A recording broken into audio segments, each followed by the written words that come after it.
नमस्कार. चला तर मी कल्पना माझ्या YouTube चॅनलवरती तुम्हा सर्वांचं मनापासून खूप खूप स्वागत आहे. होळी रे होळी पुरणाची पोळी तयार झाली आहे. तुम्हाला जर पाहायचं असेल की इतकी टम्म फुगलेली इतकी नाजूक पोळी कसं बनवायचं, तर आता त्यासाठी आपल्याला काय काय साहित्य आणि परफेक्ट मेजरमेंट सोबत कसं बनवायचं, अगदी नवीन शिकणाऱ्यांसाठी सुद्धा अगदी सोपी पद्धत आहे. सहज कोणालाही बनवता येणारी पोळी आहे. तर आता सुरुवात करूया. आता ह्या ठिकाणी आपण 1 वाटी चणा डाळ घेतलेली आहे, जे की ही घरीच बनवलेली डाळ आहे. रेडीमेड घेतलं तरी सुद्धा चालते. आता ही डाळ जी आहे ती साधारणतः वजनात मोजलं तर पाव किलो इतकी ही वजनात डाळ आहे. आणि बाउल घेतले त्या बाउलमध्ये आपल्याला ही डाळ टाकून द्यायचं. टाकल्यानंतर 2 पाण्याने आपल्याला सुरुवातीला स्वच्छ धुवून घ्यायचं आहे, जे की धूळ वगैरे असेल तर ते निघून जाईल. आता सुरुवातीला आपण धुवून घेतलेलं आहे त्यावरचं पाणी सुद्धा आता आपल्याला काढून घ्यायचं आहे. आता ह्यामधलं आपण पाणी काढून घेतलेलं आहे आणि डाळ पूर्ण सुकी करून घेतलेली आहे. कुकर घेतलेला आहे. कुकरमध्ये आपल्याला सुरुवातीला डाळ टाकून द्यायचं आहे. डाळ टाकल्यानंतर आपण ह्या ठिकाणी 2 बाउल इतकं पाणी टाकणार आहोत. ज्या वाटीनं आपण डाळ घेतली होती त्या वाटीनं आपण 4 वाट्या प्रमाणात डाळ आणि पाणी घेतलेलं आहे. पाणी जास्तीचं ठेवलेलं आहे कारण आपल्याला कटाची आमटी सुद्धा बनवायची, त्यासाठी मी पाणी जास्त ठेवलेलं आहे. जर तुम्हाला कटाची आमटी बनवायची नसेल, नुसती पुरणपोळीसाठी पुरण शिजायचं असेल, थोडंसं पाणी कमी ठेवलं तरी सुद्धा चालेल. आता ह्या ठिकाणी एक मोठा बाउल घेतलेला आहे. गव्हाचं पीठ घेतलेलं आहे. आपल्या कमी जास्त आपल्या प्रमाणानुसार आपण गव्हाचं पीठ घ्यायचंय. आता ह्या ठिकाणी आपल्याला एक दुसऱ्या बाउलमध्ये पाणी टाकलेलं आहे 1 वाटी. थोडीशी हळद टाकायची आणि थोडंसं मीठ टाकून आपल्याला विरघळवून घ्यायचंय, जे की हलकासा रंग पिठाला सुद्धा चांगला पिवळसर येईल. आता ही सुरुवातीला आपल्याला पाणी टाकून मळून घ्यायचंय. नंतर कमी पडलेलं पाणी आपण साधंच पाणी टाकून घट्ट जर नेहमी जसं आपण पीठ मळतो त्या पद्धतीनेच थोडं थोडं पाणी टाकून आपल्याला पीठ सैलसर मळून घ्यायचं. जास्त चपातीला जसं मळतो तसं घट्ट मळायचं नाही. थोडं सैलसर आपण ह्या ठिकाणी पीठ मळून घेत आहोत. आता ह्या ठिकाणी पीठ तर आपलं मळून झालेलं आहे. आपल्याला असं मोठं मोठंच मळून ठेवायचं. नंतर आपल्याला मऊ करून घ्यायचंय. पीठ चांगलं भिजलं जाईल आणि मऊसर होईल ह्यासाठी आपण थोडंसं वरतून तेल टाकलेलं आहे. तेल टाकून थोडंसं मळून घ्यायचं आणि 10 मिनिटाकरता आपण आपलं पुरण तयार होईपर्यंत आता आपलं हे पीठ भिजत ठेवणार आहोत.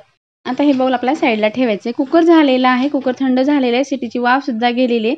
आता जी डाळ आहे अगदी चांगली आपली 90% इतकी आपली डाळ छान शिजलेली आहे. जास्त पण शिजली तर पूर्ण कट आणि डाळ मिक्स होऊन जाईल.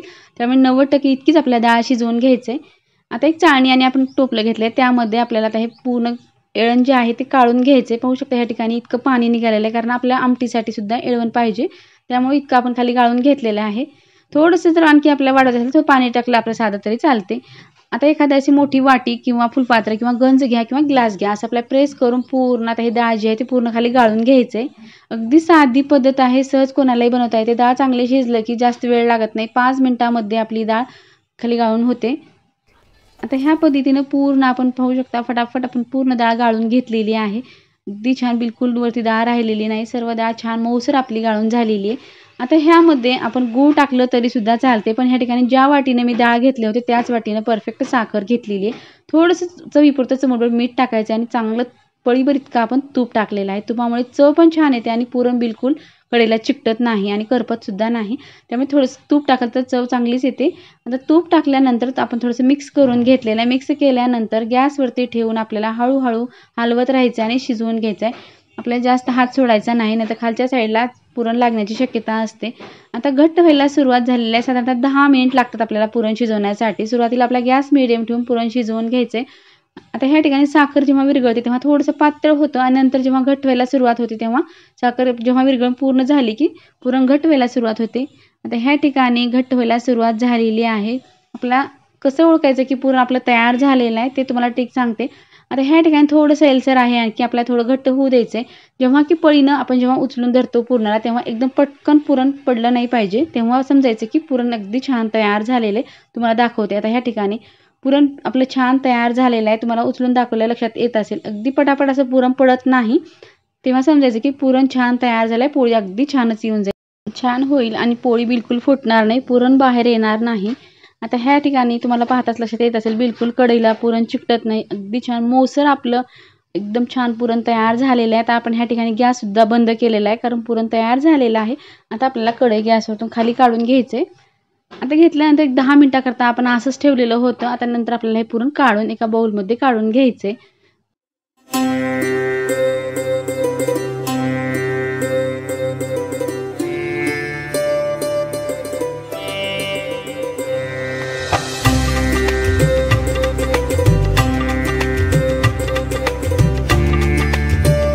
आता हे पुरण जे आहे ते आपण साईडला ठेवणार आहोत. ज्या कढईमध्ये आपण पुरण काढलेलं आहे थोडंसं चिकटलेलं असतं त्यामध्ये थोडंसं पाणी टाकायचे आणि मिसळून आपण हे आमटीसाठी वापरणार. आंबट गोड चवीची आमटी अगदी छान होते, ते सुद्धा तुम्हाला मी दाखवेनच.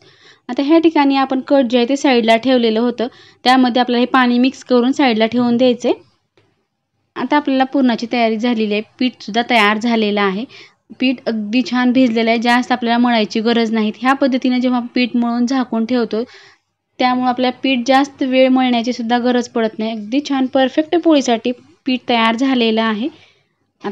चला तर आता पोळी बनवायचं आहे. पोळीसाठी आपण पीठ तयार करून घेतले, पुरणसुद्धा छान तयार झालेलं आहे. आता एक गोळा आपल्याला पिठाचा काढून घ्यायचा आणि एक गोळा आपल्याला पुरणाचा काढून घ्यायचा. ह्या ठिकाणी पोळपाटालाच मी रुमाल बांधते, मला ही अगोदरची सवय आहे.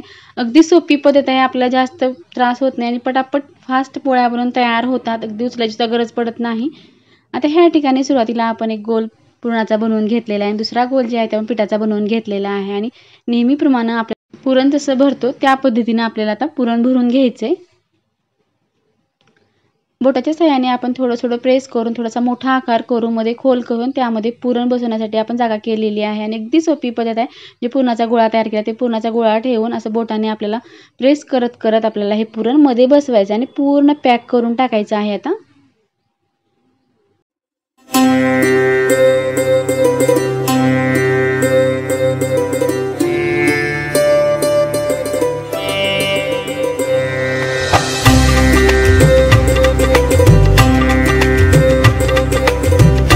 व्यवस्थित पोळी बनवण्यासाठी तयार झालेला आहे, बिलकुल पुरण बाहेर येत नाही.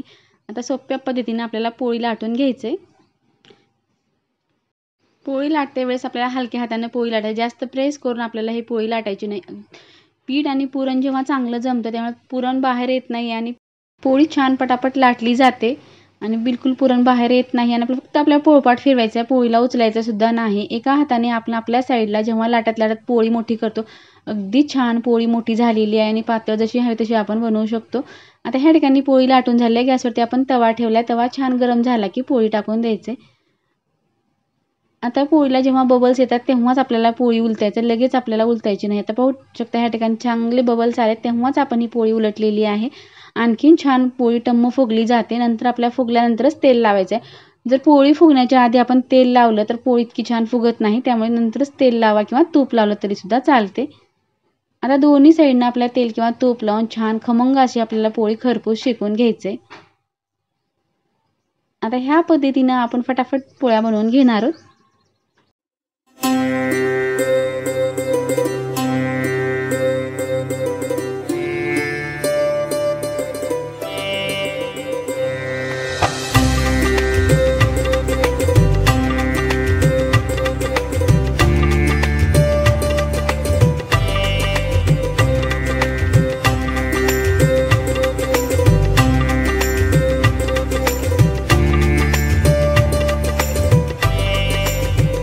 तुम्ही पोळी तर पाहिलेली आहे, पोळी अगदी छान टम्म फुगलेली गुबगुबीत आपल्या ह्या पुरणपोळ्या बनवून तयार झालेल्या आहेत.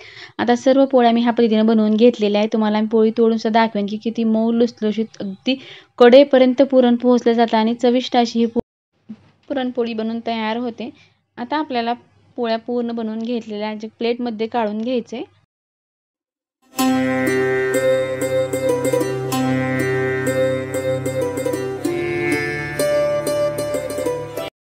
आता ह्या ठिकाणी आपण सर्व पोळ्या बनवून घेतल्या आहेत. तुम्हाला मी पोळी तोडून सुद्धा दाखवते आणि अगदी तुपासोबत खाण्यासाठी मऊ लुसलुशीत भन्नाट आपली ही पोळी बनवून तयार झालेली आहे. ती लुसलुशीत आहे. पाहताच तुम्हाला सुद्धा लक्षात येत असेल की पोळी किती चविष्ट झाली आहे. तुम्हाला ही पुरणपोळी कशी वाटली नक्की कमेंट करून सांगा. व्हिडिओ पाहिल्याबद्दल धन्यवाद. पुन्हा भेटूया अशाच एका नवीन रेसिपी सोबत.